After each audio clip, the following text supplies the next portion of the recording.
Welcome back, everyone. How great was that keynote speaker? My team did broadcast out to everyone where you could get his slides. So thank you for all the questions on the chat. I know there was some people that had more questions, but we just ran out of time. So this is such a great audience today. You guys have been super interactive. I want to remind everyone throughout the sessions, please drop your name in the chat box. We do have some new standards that we have to follow on our certifications that we send out. So we do need to have a second way to verify that you are actually watching the sessions. We're trying to implement some software so you don't have to put your name in the box in the future, but if you can just shout out that you're there, that will help us be able to process all the CPE credit hours that we will be sending out next week. Takes our team a little bit of time to go through all the analytics, so be patient on that. That should happen on Wednesday. So today we are going to roll right into our CISO panel, and we have a great panel. I have Laureen Smith. She is the VP of Strategic Alliances at Accellion. She will be moderating the panel. They will be talking today about the race to secure your supply chain. So I will invite Laureen in now, and she can tell you a little bit about what to expect from the panel today. Welcome to the show, Laureen. Thank you very much, Kim. I'm really excited to be here. We have a great panel today. And of course, securing your supply chain is just top of mind in terms of the security professionals that are in the audience and around the world. So we have a great panel today. I'm going to let them introduce themselves in just a few minutes, but we've got somebody from Boston Scientific, University of Texas System, University System, and somebody from Cognizant. So that's it. And okay. I really encourage everybody that's in the audience to I hear you're very interactive today. So I'm looking forward to your questions and comments. We'll bring you into the conversation. There will not be an official Q&A at the end. So, and if you wouldn't mind, let me know where you're calling in from, and would love to hear from you. Okay, well, welcome back to the show again. And with that being said, I don't want to take up your hour because you guys have a lot to talk about. It's a very hot topic. So I will pass it over to you and your panelists. Awesome. Thank you so much. Okay, great. Well, I'm going to get started, and I'm going to turn it over to Jack, and I'll have everybody go around and do an introduction. Just tell us where your name, your title, what you do for your company, and where you're located. I'm Jack Sullivan. I'm with Boston Scientific. I'm a VP, and I'm the Global Chief Security and Resiliency Officer, and I'm based in Massachusetts, as you might guess from the name Boston Scientific. I've been there for about 4 years. I lead the corporate security team, executive protection, crisis management, and business continuity, which includes supply chain resiliency. Yes, and I know Jack has been extremely busy and very involved with the whole COVID situation. So anyway, really happy to have you on the panel. We'll hear from Helen now. Hi, everyone. I'm Helen Mohrmann. I'm the Chief Information Security Officer of the University of Texas System. I'm based in Austin, Texas. And the University of Texas System is 14 institutions, 8 academic research universities, 6 academic healthcare institutions. We have 200,000 plus students, about 100,000 employees, and we see about 9 million patients per year throughout the state. Okay, good. I know that you got a lot of different facets of security that you manage in your University of Texas. So looking forward to hearing from you on what you have to say around securing your supply chain. And without further ado, we'll start with Jason, or end with Jason in the introductions. Jason's been on a number of panels with me recently, so it's great to have you back. Thank you. Thank you. So Jason Lewkowicz, based just north of Chicago, Illinois. I'm the Global Chief Information Security Officer at Cognizant Technology Solutions. It's a 300,000 individual professional services firm based out of Teaneck, New Jersey, but we have a global presence. We operate in just over 100 countries. It's a pleasure to be here. I look forward to the discussion. Great. Very good. So let's get right to it. And I'd like everybody just to go around and talk about the security risks and challenges that you have. And because we've got different industries represented, it'll be interesting to hear what your risks and challenges are in that area. So let's start with Jack.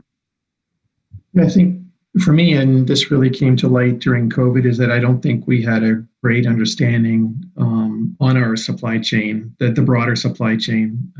So we're really good at knowing who our last mile suppliers are, our tier one suppliers, but who feeds those suppliers with component pieces? We make pacemakers and stents and brain stimulators and really complex electronics that get implanted inside human beings. And so we need to know who we're getting our stuff from, and we need to know who feeds those suppliers. And so we didn't know about our second, third, and fourth order suppliers and vendors. We didn't have fantastic visibility into that. And I think that came to light during COVID as we did start to experience some supply chain tumult, I guess is the word. And I think a lot of that disruption came from lack of labor. People just weren't in factories working. And because they weren't in factories making component pieces, that didn't feed the global supply chain, and ultimately we'd be the end user of that. And so that came to light during COVID. And I don't know that it was much a shortage of component pieces as it was a shortage of labor. And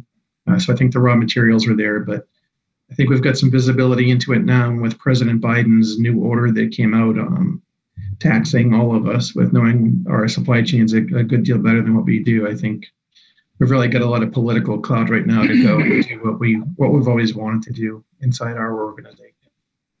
Yeah, definitely. I've heard from many security executives that the Biden order has really raised the bar, so to speak, and putting demands on many different levels and layers of the supply chain. So, I mean, that's good, but it is it's causing some challenges in and of itself. But it's good to focus on that. Let's go to Helen, and let's hear from you on your risks and challenges that you've got with a very large university system.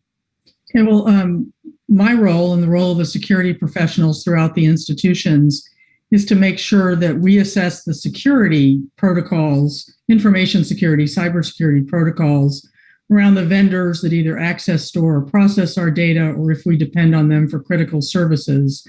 So, for example, way back when, seems a long time ago now that we were fighting off WannaCry, but we had a transcription vendor for one of our healthcare institutions that was taken down by WannaCry.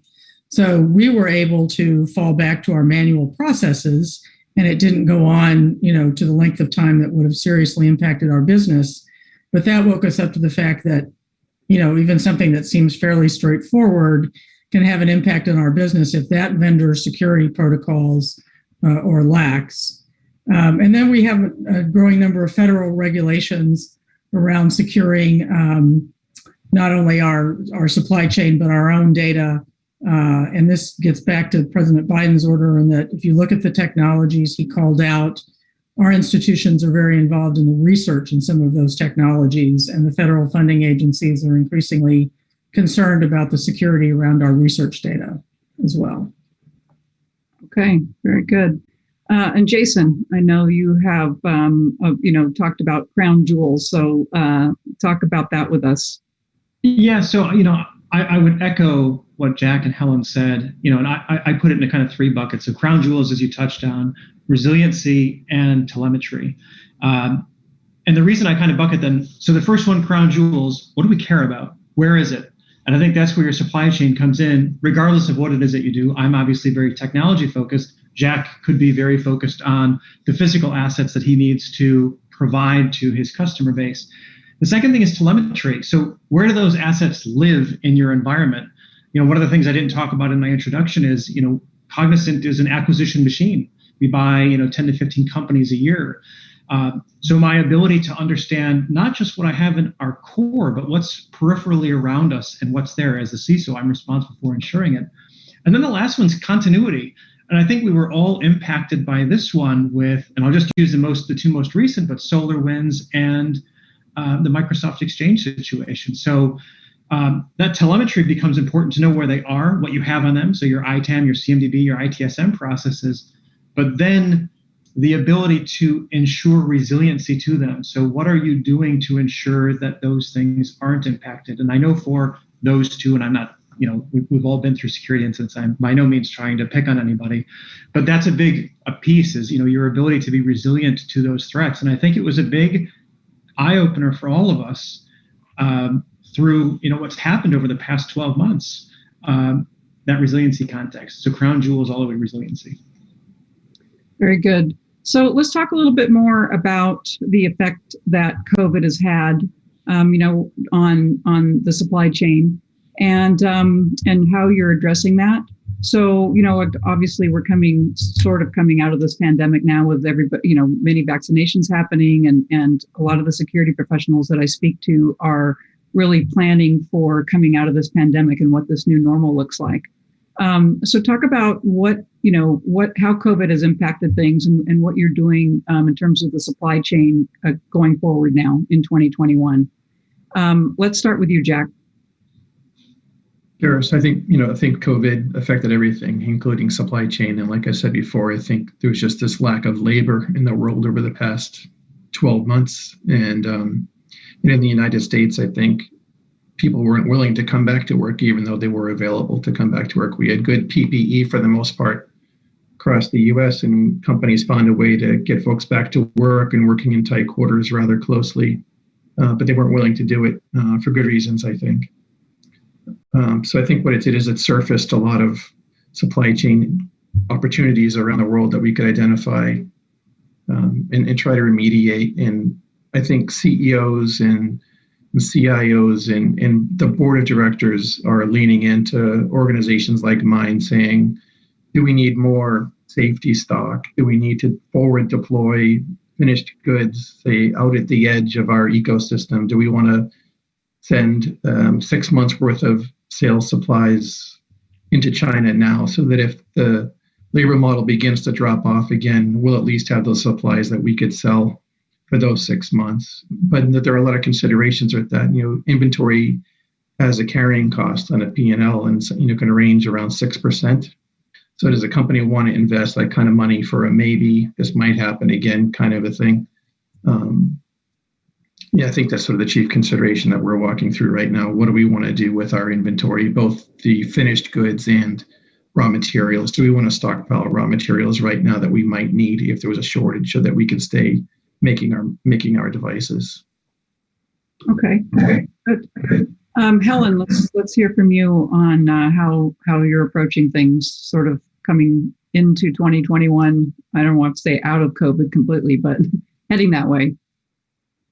Well, obviously when COVID hit, it hit usually around when a lot of our universities were taking spring break and they're told their students not to come back. And we had to literally over a weekend figure out how to really scale up the infrastructure to support distance learning. And some of the vendors that became very critical to that also had not anticipated the growth in demand. And so there was a lot of negotiating with the vendors, as well as going back and forth between different platforms, depending on what we were doing and when we needed to do it. And then again, worrying about the security of those. I know we all went through the period of understanding what Zoom bombing meant and how to protect ourselves from such events. With our healthcare institutions, they really had to scale up telemedicine. Again, overnight. In 2019, we did about 1,000 telemedicine patient consultations, and in 2020, it was closer to 800,000 patient consultations. So again, the technology and the vendors we relied on and the integration of those vendors to reach out very quickly and shift people from real appointments to virtual appointments was key. And then on a technology, just plain old technology infrastructure, we had to figure out how to support the laptops that people had taken home, and in particular, how to keep those patched when they're not on your corporate network on a regular basis. So there were a lot of new protocols we had to put in place, and it accelerated our move to Microsoft 365 for a number of services, so that our virtual private network infrastructure was not, completely overtaxed all the time.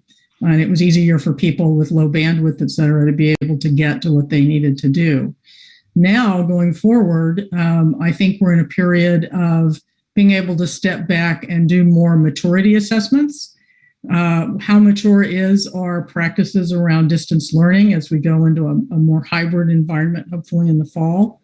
And the same with telemedicine. Telemedicine's not going to go away just because people are less afraid of catching COVID.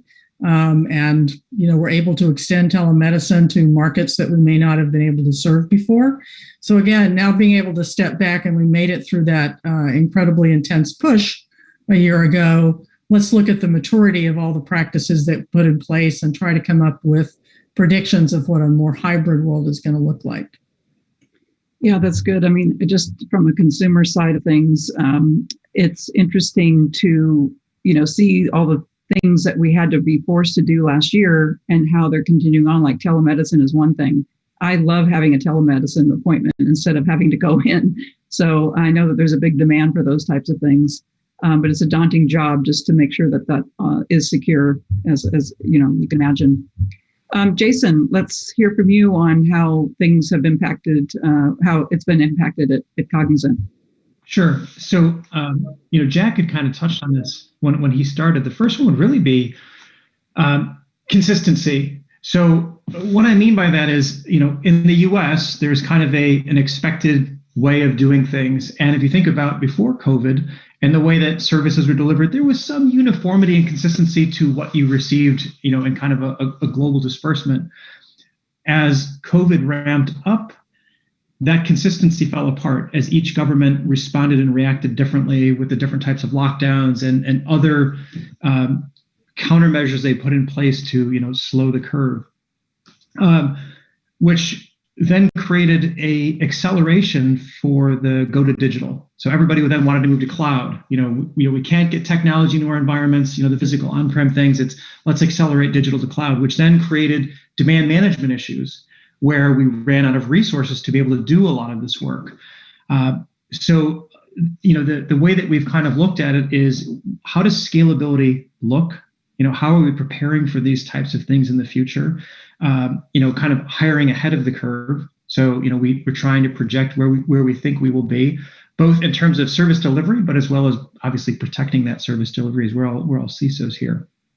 Those would be the main things. I think the other piece too is diversifying the portfolio of vendors and suppliers that we use.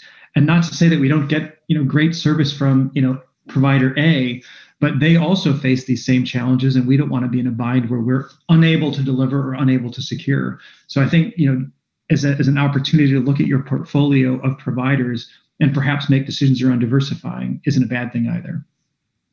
Okay, good information. So I'm going to deviate a little bit from our planned agenda, so don't be worried. But there's a really interesting question that came in from Matthew. And also, I just want to do a shout out to Norm Kronberg. I see that you're in here, and it's so fun that I can actually recognize somebody. He was on a panel last year. So hi, Norm. So Matthew would like to know, how did you break into the CISO role, and what was the most challenging aspect of it? And actually, when I do CISO interviews on CISO Street, I ask that question often. It's just interesting how people found their way into their role. I'm going to start with you, Jack, because you have a really interesting story, and you can divulge as much or little as you want. But how did you get into the CISO role? I'm not a CISO, so right. So I don't own cybersecurity, or I own a piece of the portfolio, but not very much of it. So I don't know if. Tell us how you got into the chief security officer role. Okay, well, I went in the Marines after flunking out of college, basically, and I spent 10 years there in a special operations group. I kind of got my head screwed on straight and went to college and got recruited to be a federal agent. Worked in federal law enforcement for half a dozen years or so. Worked undercover in the Russian mafia for 6 years on a big case that we had in Boston, and we wound up locking up about 100 Russian OC guys in New England and New York. And I kind of got tired of having the job where I was worried about getting blown up. So I went to Harvard. I got into Harvard for some sort of clerical error, I think. And then I went to a company that was about to go public. They were standing up a security department, and they asked me to take that job. So I did. And, found out that I didn't want to go back to the government being an agent. And I was there with that company for about 10 years, and I was hired to be the CSO for Starbucks. I went out there for 4 years, and while I was there, I got my MBA at MIT. I was flying back and forth country every other week to go to class. And after about 4 years in Seattle, I had enough of the West Coast. I'm not wired for the West Coast, and on my way back to Boston. So it was really just sort of an incremental climb towards a CSO position. Coming out of the Marines, there's sort of limited applicability as to what you learn in the Marines as to what you could use in the private sector. And so a lot of us found ourselves getting into the security field or into law enforcement, and I happened to do both. Very good. And just for those who don't know, probably most of you, Jack is featured on CISO Street in our blog series, and he's writing a crime drama on cybercrime. And the plot is a CISO is kidnapped, not just the data. So I'll leave that out there. Let's go to you, Helen. How did you get into your role? I started out as a sort of more ordinary IT person, quite back in the day when cybersecurity meant something actually that I don't think the term had even been coined at the time. Came up through the ranks of information technology, first in financial services, and then I made the jump to higher education, in part because of the man I was married to at the time. Wanted to work at Cornell University, and so I joined their central IT organization just as they were starting their PeopleSoft implementation. Cornell was one of the early higher ed groups to adopt the ERP notion. I was there for about 10 years and then went to the Brookings Institution, which is a think tank in Washington, D.C., as their chief information officer. But security came to dominate the agenda because of the people who work at Brookings tend to come from very senior positions. They've retired from very senior positions in the U.S. or foreign governments. And the academic scholars who are recruited there are frequently called upon to comment on policy statements before they're published by the U.S. or a foreign government. And then some of our scholars were doing a lot of work with dissidents in authoritarian in various communist countries. And so securing our email and other systems from nation-state actors, intelligence agencies of nation-state actors, became an extremely large part of my job. And after 6 years at Brookings, I decided I wanted to move back to my hometown of Austin. And I liked higher ed. It's a very different environment than the private sector. The first year I was in higher ed, I was completely seasick because decision-making in nonprofits and in government is just different than it is in the private sector.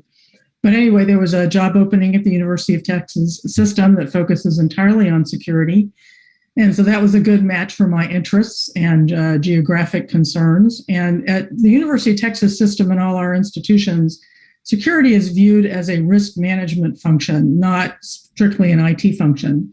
So I report to the Chief Compliance and Risk Officer at the UT system.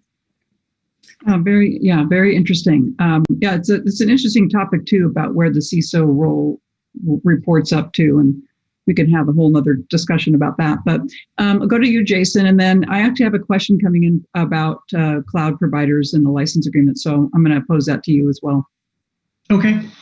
So wow, those were two very interesting stories. Mine's kind of interesting too. So at 19 years old, I dropped out of college or flunked out of college and was working at Sunglass Hut at the time. And my friend's mom, and keep in mind this is in the late 90s, was working for a staffing agency. And so I reached out to her and I said, is there any way you could get me a job anywhere? I need a job. And she got me a role at Anderson Consulting at the time in the mailroom. Funny story about that is I grew up relatively poor, and I came home telling my dad, good news, I can get us a discount on Windows, because at the time it was referred to as Anderson, and I thought it was the window company. I didn't realize it was the consulting arm of Arthur Anderson. But I started in the mailroom as a very, very junior associate, and I was very good at solving problems. So I like reading, I like learning, and we were in this large 300,000 square foot facility, and I was trying to find a way to do my job faster. So I actually read about what UPS does. And the way that they have trained their drivers to always do everything around right turns is it ends up being more efficient. So through lots of problem solving, I was able to make my way into our IT group. At this point, it was Accenture. developing lots of different processes around operational excellence and how we could do things in IT much better. I built databases. I did eventually go back to college and complete my degree in math. But I got into security around the Melissa virus. I was asked as part of our IT group to help figure out what was going on. And from there, I was very hooked on security. So I started in 2003 in our information security group. There were two of us. I built all the processes and then just started expanding the scope and started working with our clients and building out their IR capabilities, and ended up leaving Accenture as the deputy CISO a year ago. And Cognizant was an easy and natural fit as it's in that same professional services space. The biggest challenge that I have, and some of the attributes that I think are what differentiate kind of where you become a CISO versus perhaps not, on-demand, very rapid decision making, as all crisis seems to kind of flow through the CSO CISO ranks. And decision making is a big one, because whether you realize it or not, the weight and the crux of the company in a lot of cases is upon your shoulders. The other piece is the ability to take those very technical challenges and be able to articulate them in business terms. So, to any of the junior folks who are listening to this, you should really be thinking about how you measure everything that you're doing, the value that you are doing, and providing it back to the company. Because as a CISO, you typically are not a revenue generating role. But if you can find the narrative in what you're doing that adds value back to the business, and perhaps even a step further, how that's a differentiator to your clients, then you can actually take ownership and responsibility for some of those revenue pieces. So that's kind of how I got to where I am now. It's been a very interesting journey. Yeah, I love hearing those stories. I mean, I've tried telling my kids about, I like your story about starting in the mailroom. And I tried telling my, millennial kids about starting in the mailroom, not expecting everything now. And they're like, what? Yeah. they can't really get that. But anyway, fortunately, they have good paying jobs. So let's go to this question from David. It's, many cloud providers have a license agreement allowing them to mine through their data for quality control or some other poorly defined reason. At what point do you veto use of a cloud provider based on the security risk of their license agreement? Is that one to me? Yeah, I mean, I'll start with you. I'll give Jack and Helen a chance if you're interested in answering as well. So the TOS and the EULA, I think, is a really important one, and I think it goes beyond just cloud providers. The most simple answer that I can provide is absolutely read them. See if, especially for any of the products where there is a change as you do renegotiations, to see if they're adding any contractual language in there. I typically leave it up to our legal group. I mean, the advantage at Cognizant, we're a $16.5 billion company, 300,000 people. In a lot of cases, the vendors need us on their books more than perhaps we need them, which gives us a lot of leverage. For the smaller organizations, I do think it ends up becoming a challenge, because these organizations will kind of strong arm in some cases. So a lot has to do with having a strong legal team. But I would say knowing what that baseline of expectations is, and you can oftentimes point to privacy as a reason to kind of navigate around some of those mining clauses that they may add. But I would define what the baseline minimum standard is that you would expect. Make sure your legal team understands it, and then be very scrutinous with the contracts, the MSA and the contract.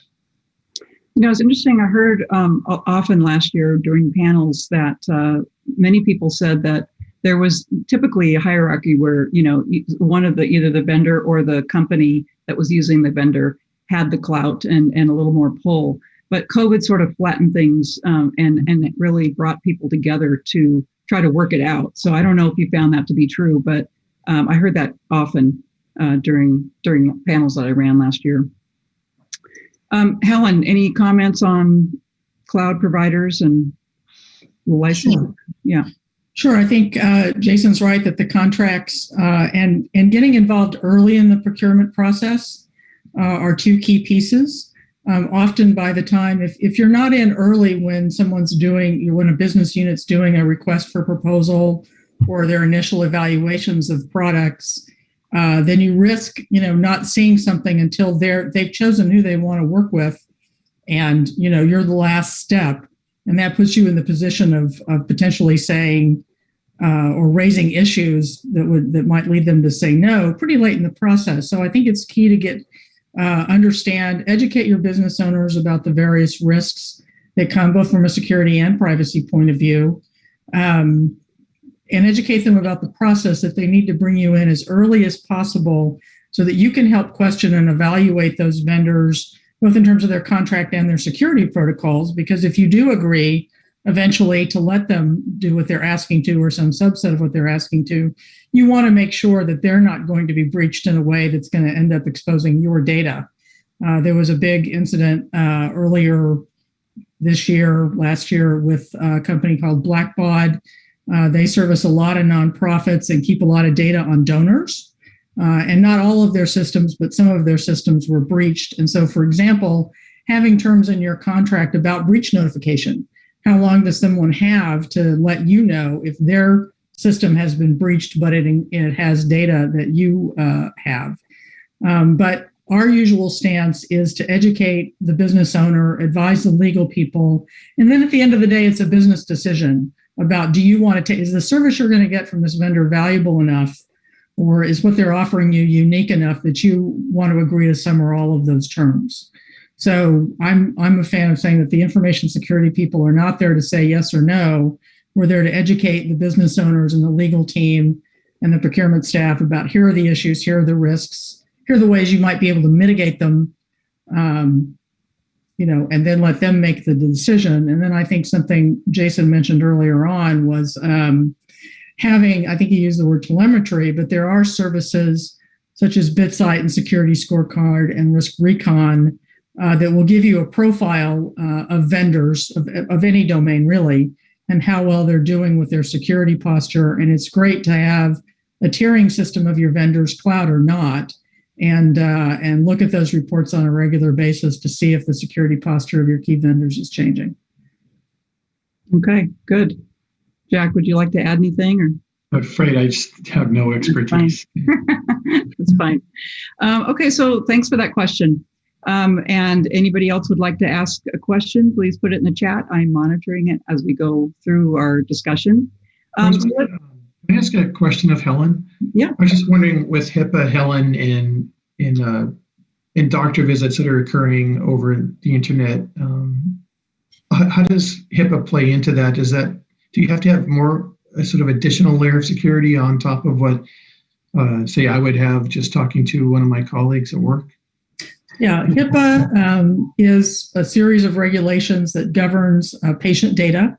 And all of us who have ever been to a doctor have probably signed something, hopefully you actually read it, about what the doctor can do with your data, how they can share it with insurance companies or others. And there's a box you sign if you want them to share it with your relatives, et cetera. So that's a set of federal regulations that govern the use of patient data and the protections of patient data. And there are significant fines associated with violations. There's a site that Health and Human Services has where they actually publish information about healthcare data breaches.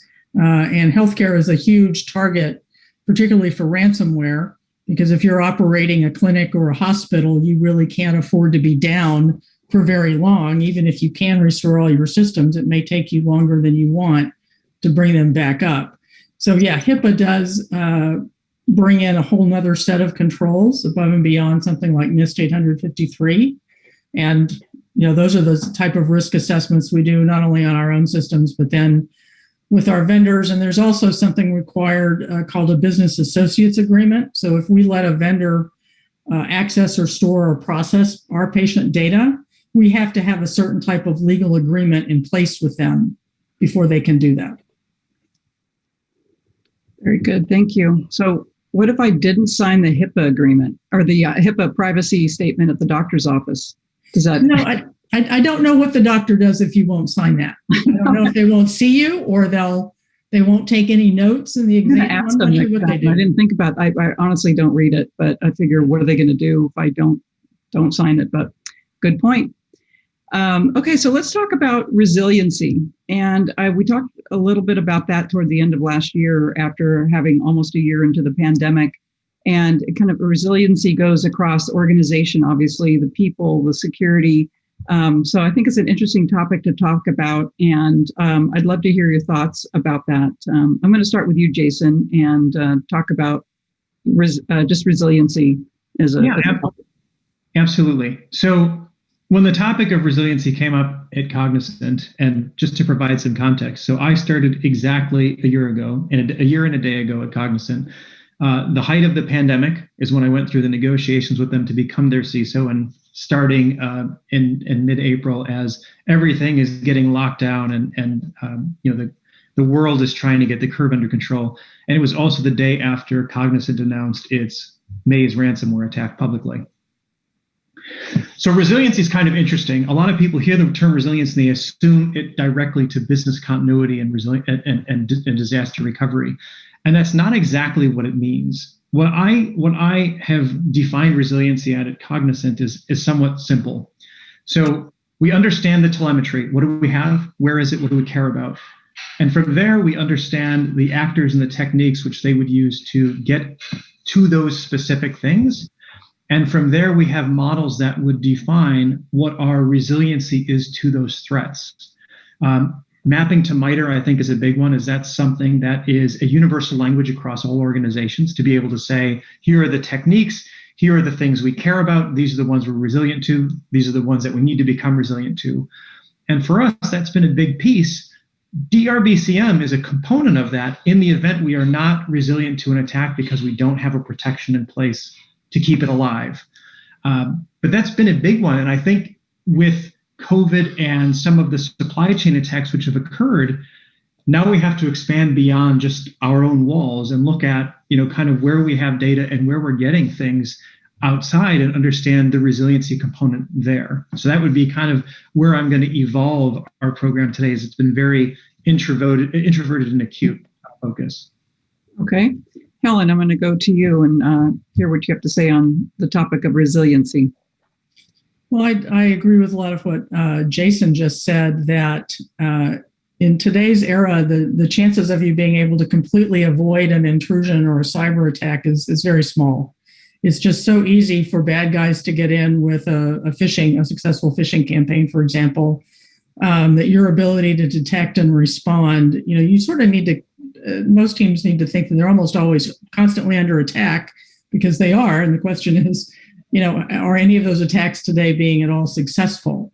I think one aspect of resiliency is when you have been through an incident, and I'm sure this was a challenge for Jason if he started right as they were dealing with their May's ransomware, is it's dealing with a major intrusion, whether it's ransomware or something else, is an all-consuming activity for your technical team. And it's a career-changing experience for a technical team that goes through a truly significant major incident.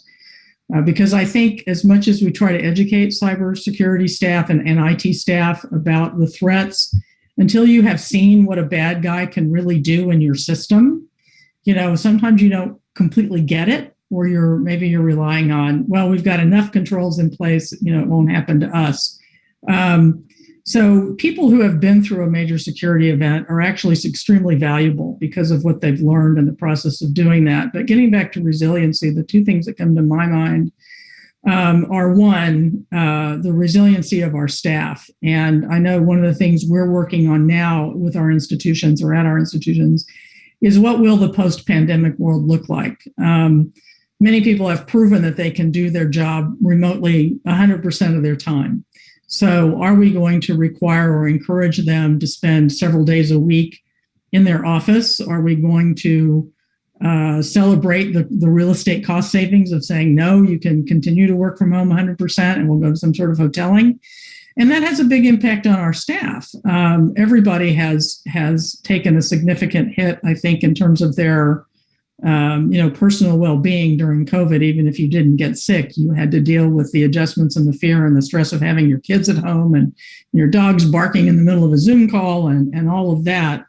And I think as we return to a state of normalcy, whatever the next normal is, as our chancellor says, we need to take into account the effect that this has had on our people, and what telework or going back to work part or full-time, meaning back to the office, what that will mean for folks. Yeah, that's a really good point. And just, from the personnel side of things, just working at home all last year, which I hadn't been used to doing, it was definitely put a lot of stress on me and a lot of people in my company. And it's interesting to hear the conversations that happened last year around keeping the people, their mental well-being as top priority, because a lot of that can turn into, especially working at home, you've got kids running around, like you mentioned, dealing with the cats and the dogs and everything else. It's, easier to kind of lose track of things, click on a link you shouldn't click on. And so our CEO and CISO constantly start our meetings by, checking in with us, but then also reminding people that we need to take care about these things. So I think, going into 2021, or we're already into 2021, but this continuing with the pandemic, it's really important to focus on the resiliency of people. I think that's going to be a big area to focus on coming this year. I think that's interesting for new employees to companies too, that have come in during COVID, that have really never been in the office and never were enculturated into the kind of the vibe of the company. And, to me, they feel like they're off on an island to themselves somehow. They don't really know the company. They don't know their coworkers because they've never even seen them in person at this point. And so, I think there's some suffering that's going to occur there in terms of the culture of companies maybe being diluted or dissolved a little bit if we don't get back to, at least a 50-50 kind of hybrid environment back in the office. I also think R&D is suffering as well. I think R&D occurs best when people are together all in one room. And I think most people would agree with that. And it doesn't work as well on Zoom. And, for the stuff that my company does, we really all need to kind of be around an operating table, quite frankly, to see if our devices will work in the theater of an operating room. And you can't do that on Zoom. So I can almost see new product development dropping off for technical companies and for manufacturing companies. Yeah, that's really true. And I think, we haven't even begun to see the impact, the long-term impact of what COVID has done and this remote working. And we've been hiring new people at Accellion, which has been interesting because I did a new hire training the other day and it's all virtual. I'm not in the office. I can't hear the chit chat about who's been hired or who we're thinking about hiring. And I come onto the call and there's like 14 people there. And it was like, whoa. And I was, thinking, my gosh, they haven't ever met me. They've never met anybody in the company in person, not even the hiring person.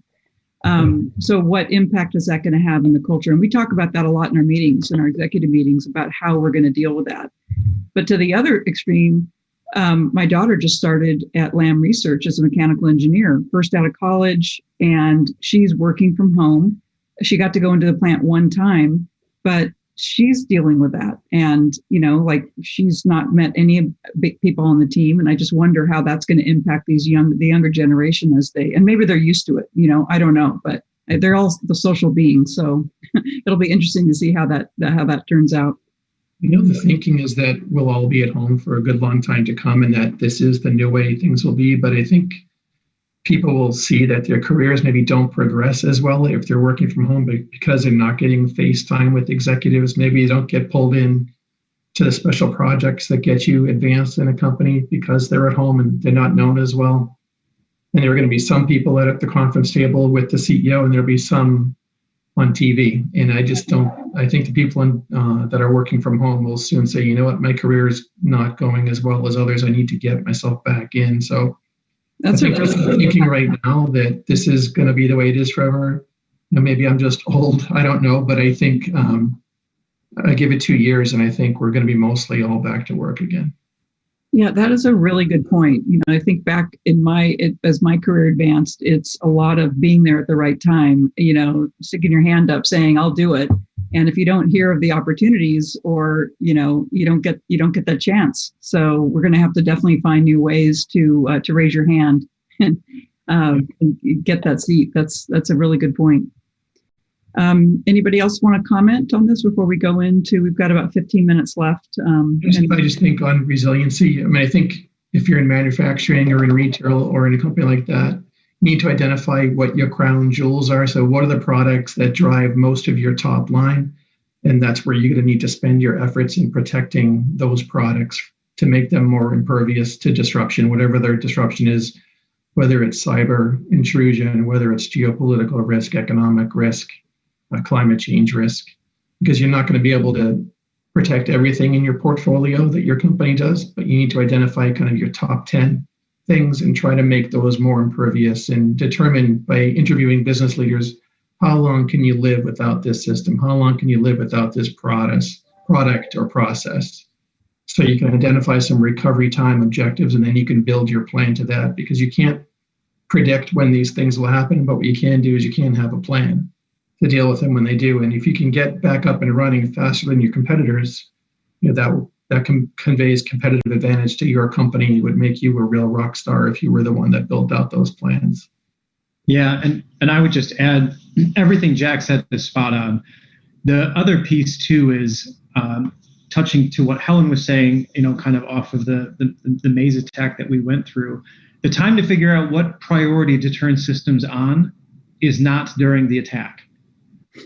So this would be one of those things that if you take the approach that Jack just walked through, which is what are the things that you care about the most? And I'll say that the bit that's kind of interesting to me in my journey of CISO-ship is I feel like I have to like coach and pull it out of the executives to really help them prioritize their list, because if in a room everybody will say my thing is a priority, and whatever stack ranking it is that you use, and that's, each organization I think is going to be a bit bespoke, but then figure out the priority of turning them on. And you have to have IT in the room or the virtual room and say, these are the systems that we're going to turn on.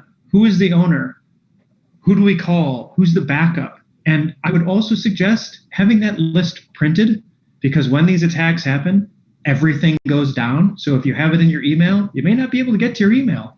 So have that stuff printed, and then actually run tabletops. That's really the way to see if you're going to be resilient. IBM has a center where you can go in and go through mock drills, and it's fantastic. It's a real world scenario that they set up. You have the ability to input on it, and they really pressure test the team. And it's a really great way to see the performance of the organization, how mature you are. Is there muscle memory behind your incident response plans? It's fantastic. I mean, you can of course do it on your own and not spend the money, but it's a really good way to see how people perform. When I first got to Boston Scientific, we had a fire in a data center, and the halon dumped in, so these servers were down. And I said, okay, so we're to IT, where are the disaster recovery plans? And they said, oh, they're on that server. Yep. Oh my God, it's fantastic. Usually they're kind of printed out in a notebook and they're under somebody's bed, really dusty, waiting to be broken out. But in that case, we had no plan. So. Well, I would just add to all of that it's great to have backups, but what's really important is your ability to restore from backup and to know how long that's going to take you and the sequence in which things have to happen, because restoring a complicated system, let's say like a PeopleSoft or an ERP system, is not a one-step process. There are layers and layers of software and many, many integrations. So if you and you can do the academic exercise of thinking through all of that, but chances are with your big complicated systems, you're going to forget something if you're just doing it from a purely academic point of view. And I know it's hard for an IT organization and a business organization to take the time to do an exercise of restoring from backup, but it's a critical part of proving to yourself and knowing what's going to be involved should you ever have to do it. And also then comes into play when you're faced with, if perhaps it's ransomware, what's the economic cost of that system being down while we restore it, and all of the things that depend on it potentially, versus paying a ransom. And you've seen lots of reports of their companies that just end up paying the ransom either because they can't restore or it's just going to take too long. It's not a quick process necessarily. That's a really good point. And I guess, you only have to go through a breach once to realize that a tabletop exercise would have been worth it. Somebody from IBM just posted, an ex-IBMer actually, saying, just related to working in a work from home environment, that IBM, the whole company's been working from home prior to COVID, so they were already well set up for it. This goes to the company culture, and maybe we should all, pick that up. And actually, we have another comment here. I'm gonna about just culture, and it's due to 2 locations. They, even before the pandemic, they initiated stand-up team calls, and she said it really helped gel the team. And we do that as well at Accellion. That does help, but I would say being more consistent would be good. And making sure that you're, I haven't talked to, I'm part of the marketing team, and I haven't talked to, several of the people for a very long time. You just feel very disconnected. So having stand-up calls regularly is a good thing. Okay, so let's go on to, we have a few minutes left here. And let's sort of start to wrap up here and talk. I'd like to kind of, give the audience an idea, because this is the race to security supply chain, and tips on setting up an effective risk management program. You've shared a lot of tips here, but just as closing out, what would you say are your kind of 3 top tips that you can leave people on setting up a secure risk assessment program, or looking after supplying the multi-layer supply chain? Let's hear from you, Helen. Okay, well, I think we have covered quite a bit of that territory, but I would echo again what others have said about know what's most important. Since I'm from Texas, I'll use the saying that you don't want to put a $100 fence around a $20 horse. But if you have a $100 horse, you don't want to try to protect it with a $20 fence. I mean, you want to place your investments in people, process, and technology around what is most important to you. And I think Jason and Jack have both made that point. I think understanding when it comes to supply chain, again, having a strong process to evaluate your vendors as they're coming in, and having a tiered strategy. So which one are the most critical to you from a variety of different perspectives, and making sure or helping educate your legal and procurement staff about the implications that they may not be fully apprised of in terms of what happens if that vendor does have a problem, so that they can make the business decision and go through the legal conversations about liabilities and breach notification and all of that sort of thing is key. So if you're not well plugged into your procurement and contracting process, that's absolutely key to managing your supply chain. I think those are the top 2 that I would call out. Okay, I'll throw it to Jack now. Yeah, I think it's investing in the best people that you can buy, people that have the experience to do the work, that have the right mindset, that aren't not going to get too flustered when things are going bad, and they won't sort of match the emotion of people that are not involved in the actual solving of the event.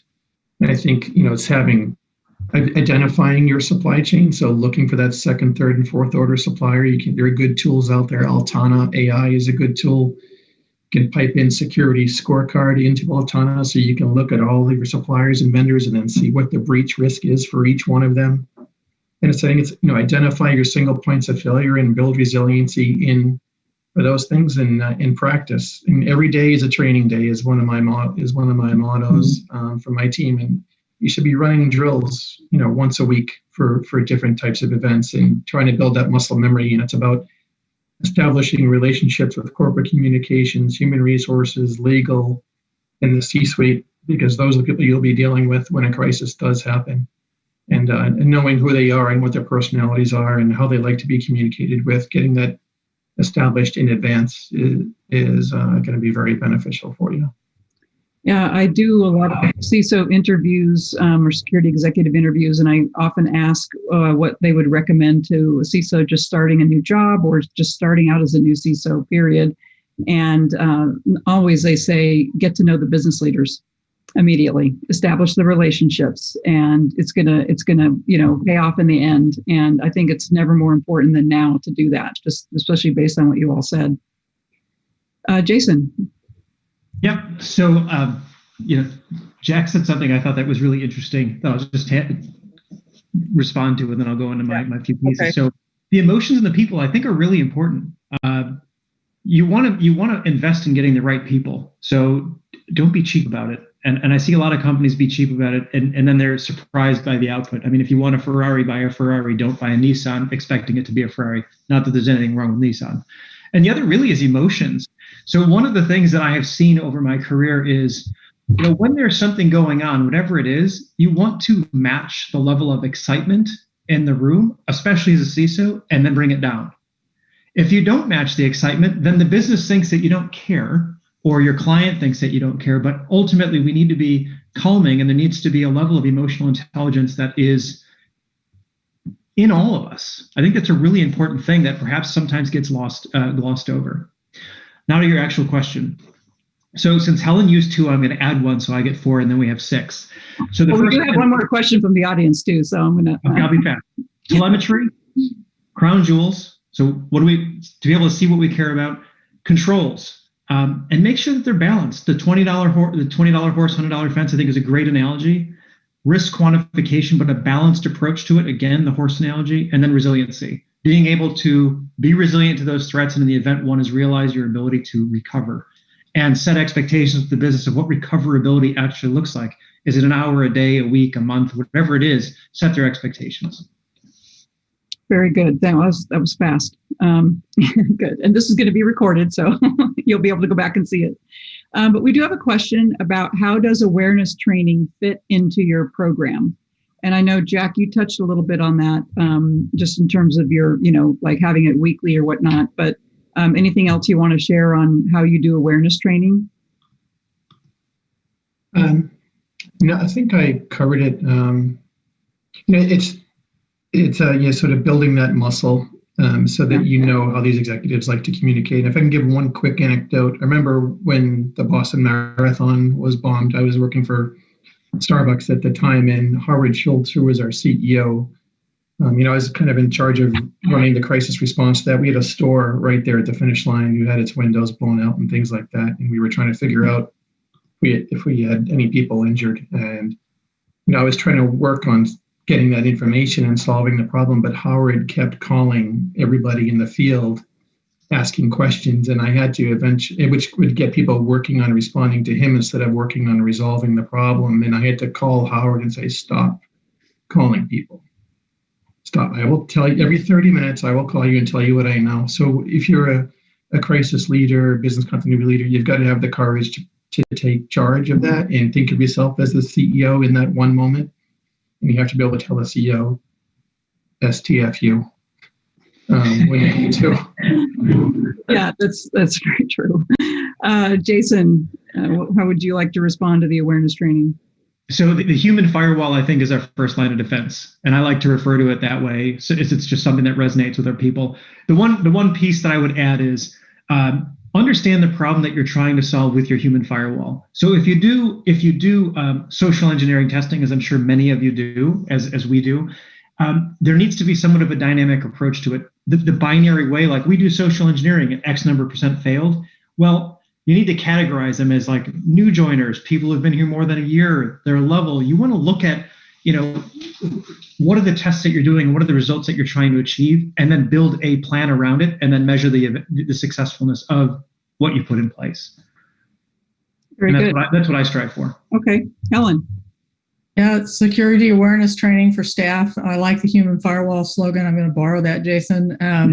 Is key. It needs to be done in a dynamic way, more than just the one month a year. You need to find different ways to communicate with people because people learn differently.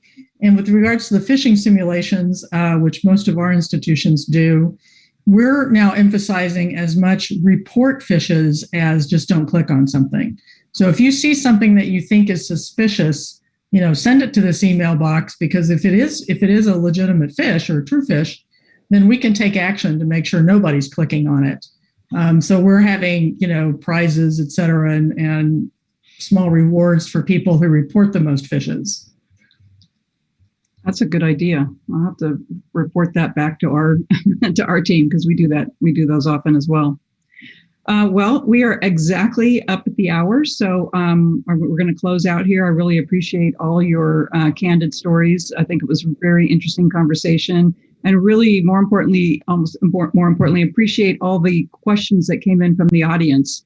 It always makes the conversations very interesting. So, and with that, we're going to close out, and I'm going to we're going to bring Kim back in. Okay. Thank you all so much. I really appreciate you guys. I don't know if that cut me out in the beginning, but I was saying thank you all for taking time out of your day.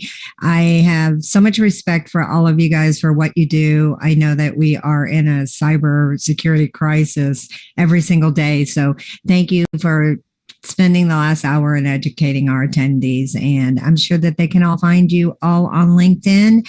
And if any of our attendees have any questions, each of these speakers do have a profile on this platform.